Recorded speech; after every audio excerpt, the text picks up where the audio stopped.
नमस्कार, आप देख रहे हैं स्टार न्यूज प्लस। मैं हूं आपके साथ उमापाल। आइए अब चलते हैं आज की खबरों की ओर। तब तक बने रहे स्टार न्यूज प्लस पर मेरे साथ।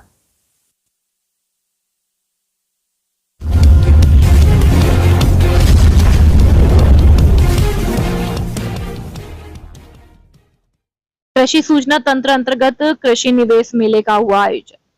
आपको बताते चले कि ललितपुर जिले के विरधा ब्लॉक मुख्यालय सभागार में बीज ग्राम योजना कृषक प्रशिक्षण केंद्र कार्यक्रम संपन्न हुआ।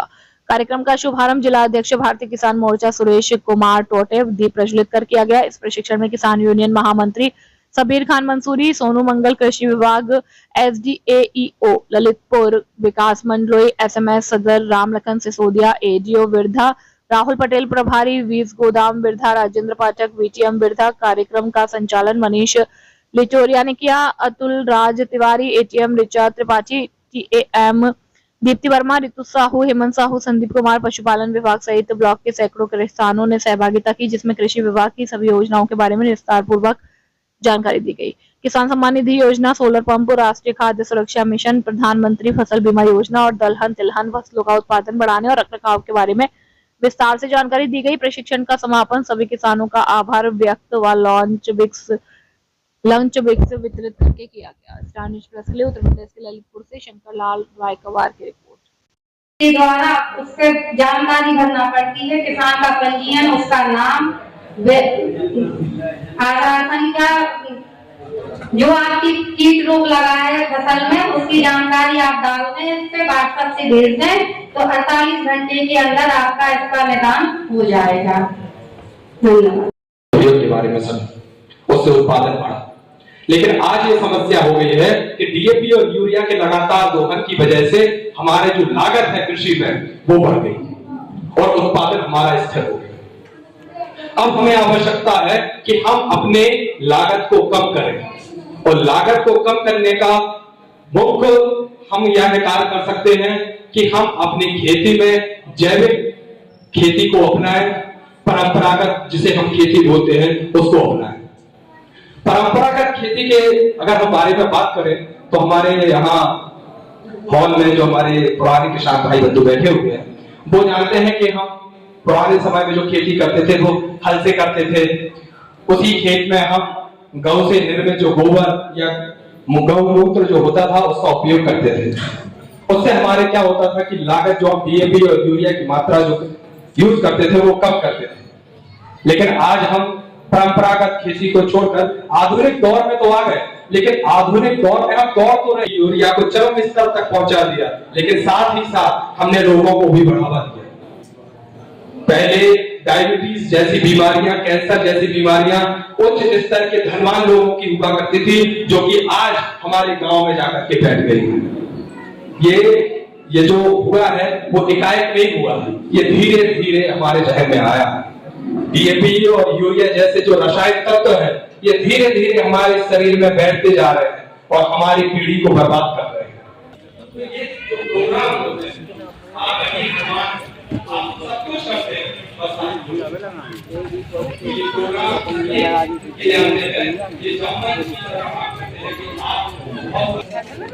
हमारी सरकार आपसे ही, क्योंकि वो जीवित और जीवित को अगर एक मिनट को हम पॉइजन क्योंकि एक पशु की कीमत नहीं, आप अगर गाय या भैंस पालते हैं, अगर भैंस पालते हैं तो उसकी कीमत मेरी हालत में 50,000 और अगर अच्छी भैंस है तो 1 लाख 1.25 लाख रुपए तक की भैंस है अपने चली गई। और अगर वो भैंस एक दिन किसी कारणवश खत्म हो जाती है तो घरों में चूल्हे नहीं लगते हैं, ऐसी स्थिति हो जाती है हम लोगों की, किसान भाई बंधुओं की। तो मेरी ये है कि आप बीमा की तरफ थोड़ा सा अपना रुझान रखिए। इसमें है क्या, अगर आप अपनी अगर ये आ गए तो आप पूरे दिन में वो 3 केस अटेंड कर पाएंगे। और आप अगर पता चला कि उस पर एक दिन में कॉल आती है 50 है, तो ये अभी थोड़ा क्या बड़ी परेशानी आ रही है। क्योंकि एक पशु की कीमत नहीं, आप अगर गाय या भैंस पालते हैं, अगर भैंस पालते हैं तो उसकी कीमत मेरी हालत में 50,000 और अगर अच्छी भैंस है तो 1 लाख 1.25 लाख रुपए तक की भैंस है अपने चली गई। और अगर वो भैंस एक दिन किसी कारणवश खत्म हो जाती है तो घरों में चूल्हे नहीं लगते हैं, ऐसी स्थिति हो जाती है हम लोगों की, किसान भाई बंधुओं की। तो मेन ये है कि आप बीमा की तरफ थोड़ा सा अपना रुझान रखिए। इसमें है क्या, अगर आप अपनी इमरजेंसी की कंडीशन में है तो आप अगर 1962 नंबर लगाएंगे, 1962 आप लोग नोट भी कर सकते हैं, 1962 नंबर लगाएंगे तो ये नंबर आपका लखनऊ में जाएगा। लखनऊ वाले आपसे पूछेंगे कि क्या पशु बीमार है, कैसी स्थिति है, फिर उस हिसाब से वो इस नंबर को यहाँ पे ब्लॉक पे ट्रांसफर करेंगे। तो आप लोगों का पशु अगर बीमार है, बीमार मतलब मैं इमरजेंसी की कंडीशन में, जिसमें आप यहाँ मैं डॉक्टर साहब ये बोल रहा हूँ तो 1962 लगाने पर कितना भी इमरजेंसी हो, मैंने एक बता रहे कभी आती नहीं है। बता रहे इसमें मुख्य रूप से जो परेशानी हम आपसे कह रहे हैं कि इमरजेंसी की कंडीशन में लगानी है। अभी परेशानी क्या है कि अपने ब्लॉक में 80-90 ग्राम सभा, और अगर छोटे मोटे मजरे में ला लो तो 150 से 200 मजरे हो जाती है। और एम्बुलेंस एक दिन में ज्यादा से ज्यादा बहुत केस अटेंड करेगी तो 6 से 8 केस अटेंड कर पाती है।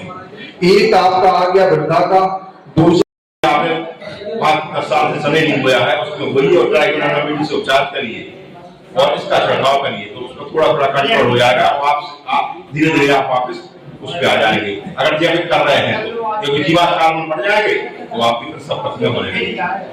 और इसी क्रम को हम आगे बढ़ाते हुए हमारे भाई और फाउंडेशन से है बिंद्रावन जी शायद नाबार्ड के बारे में आपको बताएंगे, भैया बता रहे हैं, तो आइए सर।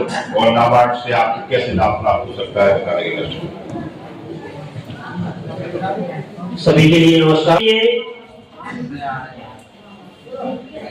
खाते से संबंधित अपनी सुरक्षा कैसे रखेंगे, कहीं कोई हमारे खाते से पैसा ना निकाल ले, उसके लिए क्या करना होगा, इसके बारे में हम आपको बताएंगे। और साथ में जो सरकार की योजनाएं हैं जिसमें आपके लिए अच्छा बेनिफिट होता है उसके बारे में भी बताएंगे। तो मैं आपको बता दूं कि हम लोग अधिकांशतः 24 घंटे बैंकिंग करते हैं। कोई मोबाइल से करता है तो कोई आधार कार्ड से, कोई पढ़ा लिखा नहीं तो आधार कार्ड से पैसा निकालने का काम करता है। कहता बैंक में कौन जाए, 20 रुपये लगेंगे, 10 रुपये लगेंगे, यही से निकालेंगे। तो कभी कभार क्या होता है, जब हम जागरूक नहीं होते हैं या हमारा मोबाइल नंबर हमारे खाते से जुड़ा नहीं होता है, तो ऐसी स्थिति में अगर हमने अपने खाते से 2000 रुपये विड्रॉ करने के लिए सामने वाले से कहा और सामने वाले ने हमारे खाते से 4000 रुपया निकाल लिया, क्या उसने ऐसा किया कि आप अंगूठा लगाइए, अपने अंगूठा लगाया तो उसने कहा आपका आया नहीं है, तब तक उसने आपका बैलेंस चेक कर लिया कि आपके खाते में 10,000 है, 5,000 है। फिर उसने कहा थोड़ा साफ करके दोबारा से लगाइए, आपका अंगूठा आया नहीं, और आपने दोबारा से लगाया, आपने कहा 5,000 निकालना है, सामने वाले ने आपके खाते से 8,000 निकाल दिया। अब आपको पता नहीं तो आपका 3,000 रुपये का नुकसान हो गया कि नहीं हो गया। तो ये छोटी छोटी सी बातें हमारा बहुत बड़ा नुकसान करती है। सावधानी जरूरी है। तो पहले तो ये है कि हमें जब भी पैसा निकालना चाहिए सही जगह से पैसा निकालना चाहिए, जाने माने आदमी से पैसा निकालना चाहिए, अन्यथा की स्थिति में हमारा नुकसान हो सकता है।